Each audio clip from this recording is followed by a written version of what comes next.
आदमी थाने में जाने के बजाय गुंडों के चौकट में जाते हैं कि गुंडे भैया तुम मेरा काम करा दो, थानेदार मेरा काम नहीं करे। सुनो, मैं इन थानेदार जी का नहीं कर रहा हूँ।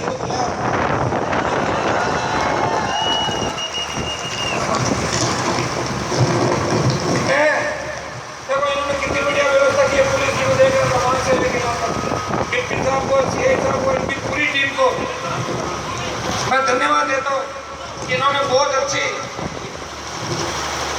अच्छी व्यवस्था इन्होंने की। हम कोई पुलिस के खिलाफ नहीं, जब भी पुलिस का जवान अगर शहीद होता है तो सबसे पहले हनुमान बेनीवाल उस जवान के लिए लड़ता है तो शहीद होता है। लेकिन हम व्यवस्था के खिलाफ है, अंग्रेजों के बनाए वो पुलिस एक्ट उस कानून के खिलाफ है। पुलिस एक्ट के अंदर भी संशोधन की आवश्यकता है, बहुत बड़ी संशोधन की आवश्यकता। ये सारी बातें जब होगी जब राज पे हमारा कब्जा होगा। आज जवान बेरोजगारी से पंगा के आत्महत्या कर रहा है। 2.5 साल के अंदर 42 किसानों ने आत्महत्या कर ली और एक किसान दिल्ली के अंदर जाके मरा, आत्महत्या करी। जब उसके परिवार के लोगों को पूछा कि दिल्ली के अंदर जाके आत्महत्या क्यों करी, तो उसने बोला, उसके परिवार ने बोला कि वसुंधरा के यहाँ तो मरने वालों का अखबार में नाम नहीं छपता, इसलिए दिल्ली जाके मरना पड़ा। ये हालात राजस्थान के अंदर है। आप तो देख ले महाराणा की दादागिरी 3 साल के अंदर कैसे चली। अब थोड़ी सी मजबूती आप रखो, ठीक कर देंगे और कांग्रेस को भी ठीक कर देंगे। दोनों पार्टियां ठीक होगी तभी आपका भला होगा, तभी तेजाजी महाराज के आदेश राजस्थान की राज की स्थापित होंगे। गरीब आदमी, आम आदमी का सम्मान हम चाहते हैं कि पहले बच्चे थे जब हम सुनते थे कि गैंगवार बिहार उत्तर प्रदेश के अंदर होता है, लेकिन आज गैंगवार का सबसे बड़ा अड्डा राजस्थान बन गया। बाड़मेर, सीकर, चूरू, झुंझुनू, नागौर, ये गैंगवार के लिए हमारे बच्चे गैंगवार के लिए जिम्मेदार है। सरकार जिम्मेदार है, मुख्यमंत्री जिम्मेदार है, मुख्यमंत्री जिम्मेदार है। अगर इन मामलों की सीबीआई जांच होती तो सरकार को खड़ी हो जाती, लेकिन सीबीआई जांच कौन कराए? सरकार तो कराएगी नहीं, मुख्यमंत्री इन्वॉल्व है। इसलिए अपनी खुद की सरकार बना लो, फिर इनकी इतनी जांचें करेंगे जिनका पता ही नहीं लगेगा। ये काम अगर कोई कर सकता है तो राजस्थान का जवान कर सकता है। इस देश के अंदर जब अंग्रेजों को भगाया था तो जवानों ने सबसे पहले जवानों ने क्रांति की शुरुआत की। तांत्या टोपे ने सबसे पहले 1857 के अंदर अंग्रेजों के खिलाफ युद्ध बताया, वो शहीद हुआ। और उसके बाद आखिरी मोर जो लगाई वो भगत सिंह, जो राज का बेटा था, अंग्रेजों भाग जाओ, अब वो दिन दूर नहीं तुम्हें दौड़ा दौड़ा के मारेंगे। और भगत सिंह जवान था 23 साल का। मुझे लोग कहते हैं कि हनुमान बेनीवाल तो जवानों का नेता है, लेकिन जवान जिधर चलता है जमाना उधर ही चलता है। मैं कहता हूँ दूध में से मक्खन निकाल लो तो दूध में क्या बचता है? और अगर किसी के घर में से जवान निकल जाए तो भाई जवान ही परिवर्तन करेंगे। और मेरी जो सबसे बड़ी उम्मीद है परिवर्तन की, राजस्थान के अंदर एक नए फ्रंट की, एक नई पार्टी की, वो राजस्थान का जवान है। राजस्थान का जवान 18 के अंदर परिवर्तन करेगा। ये जवान राजस्थान की आवश्यकता है, ये मान बेनीवाल की आवश्यकता है। तो जवान को अपनी आंखों के लिए 2018 के अंदर परिवर्तन करना होगा। मैं तो ऐसा व्यक्ति हूँ, अगर मैं चाहूँ तो पार्टियां तो मेरे पीछे मुझे बोल रही सेटिंग करने के लिए, लेकिन हनुमान बेनीवाल मारवाड़ का किसान का बेटा है, वो सेटिंग नहीं करता। वो कहता है कि मैं पूरा ही काम करूँगा, तुम तकलीफ पालूंगा। 1 दर्जन सरकार ने मेरे खिलाफ मुकदमे दर्ज करी है, लेकिन जेल में नहीं निकलेगा कोई सरकार। आपको पता बहुत जोर है सरकार को जेल में।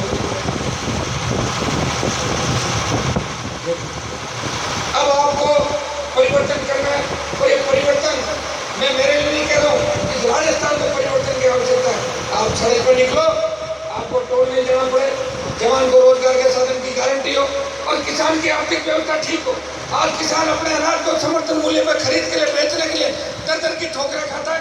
इस बार प्याज की बम्पर पैदावार राजस्थान के अंदर हुई। मैं लोग के क्रोशिया के दौरे पे था, मुझे किसानों ने कहा कि एमएलए साहब आप क्या कर रहे हो? उनको पता नहीं सरकार में नहीं, लेकिन उनको उम्मीद थी कि हनुमान के पास बात रखेंगे, हमारी बात को उठाएगा। कहा साहब प्याज तो 100 रुपये मन दिख रहा है,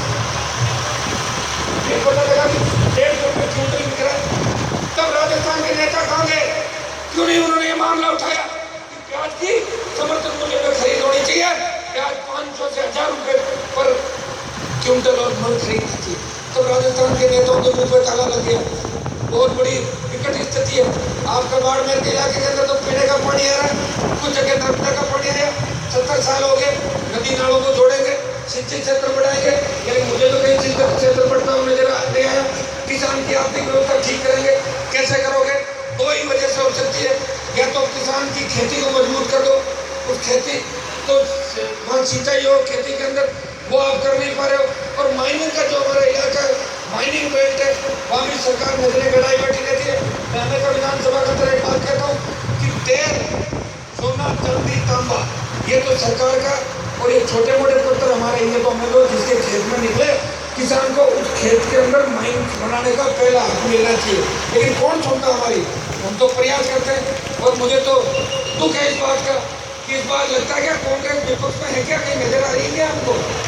कांग्रेस के 21 में से 10 एमएलए तो वसुंधरा के घर पे टाइम मांगते घूमते, और मेरे को और कहते हैं मैडम से टाइम, तो मैंने कहा घरवाली मैडम का ध्यान रखो, ये चक्रों मत पड़ो,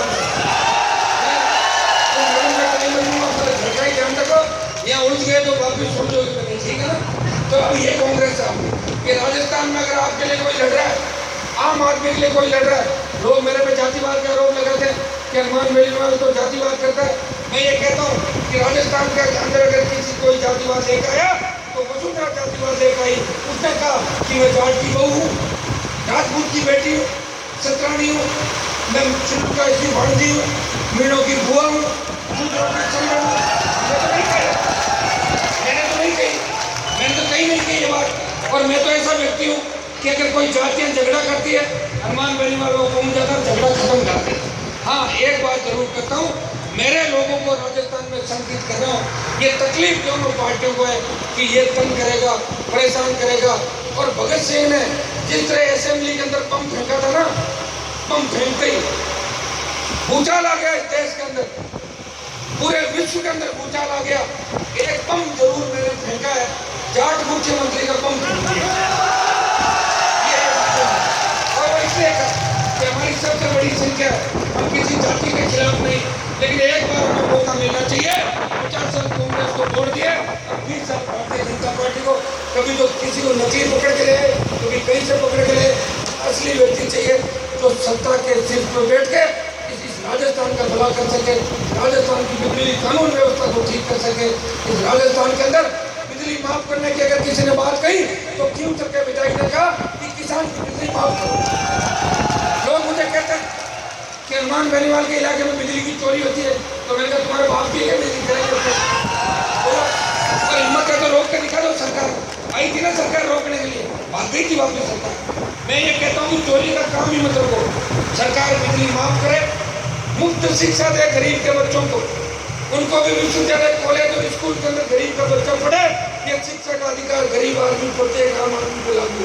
हम इस राजस्थान के अंदर निकले तब हमें किसी बात का डर नहीं हो।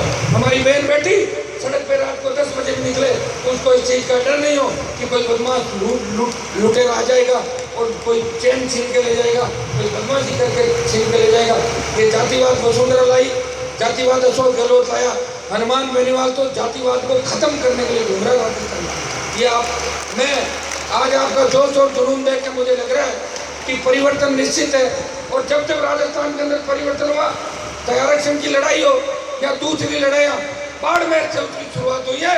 आंधी बाड़मेर से उठी है और नागौर के अंदर जाके तूफान डाले, और ये आंधी इस बार बाड़मेर से उठ गई है और नागौर जाते जाते ब्रेक नहीं लगेंगे, तूफान चलेगा।